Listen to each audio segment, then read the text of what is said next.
প্রত্যেক মা বোনদের কাছে আমরা একটা অনুরোধ করব, যখন এরপর বিজেপি নেতারা গ্রামে গ্রামে ভোট চাওয়ার জন্য আসবেন, আপনারা হাতে যেটা পাবেন, যেটা লাঠি যেটা পাবেন নিয়ে বলবেন যে 100 দিনের টাকা দাও, আমার বাংলার আবাস যোজনার টাকা দাও, তবে ভোট নেওয়ার অধিকার আছে, নাহলে ভোট চাইতে আসবে না।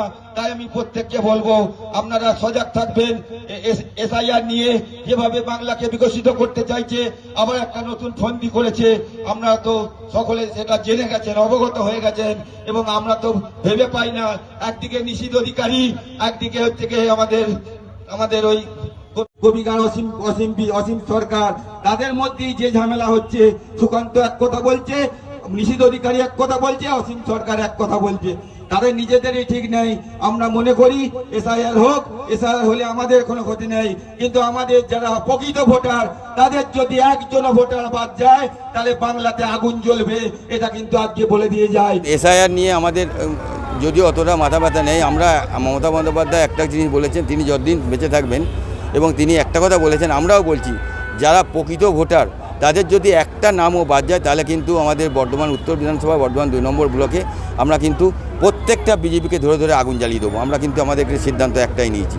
এটা কিন্তু আমরা কিন্তু পরিষ্কার বলতে চাই একটা কথা, যেটা হচ্ছে গিয়ে বিজেপি যেভাবে বাংলাকে কলুষিত করার চেষ্টা করছে, এবং বাংলার যে এই এই এই এসআইআর নিয়ে যেভাবে তারা বদনাম করার একটা চেষ্টা করছে, এসআইআর করে ভোটাধিকার তাদের কেড়ে নেবার চক্রান্ত করছে, আমি প্রত্যেককে বলবো যে আপনারা সজাগ থাকুন, সজাগ দৃষ্টি রাখুন, এবং আমাদের কাজ আমরা করব, এবং এসআইআর জায়গায় হবে।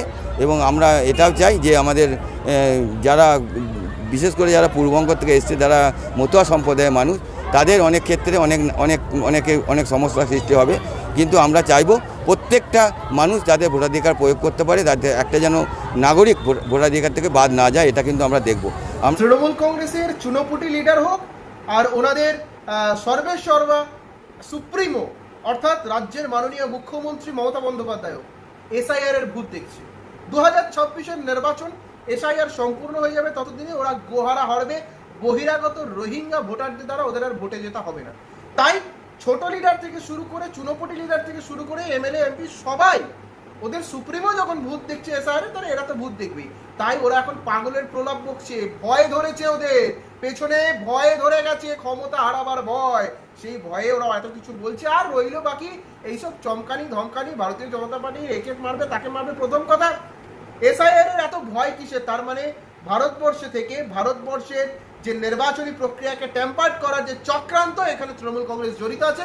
তাই বহিরাগতদের তাড়ানোর জন্য যখন এই প্রচেষ্টা করা হচ্ছে, তাদের তো গাত্র দেওয়া হচ্ছে।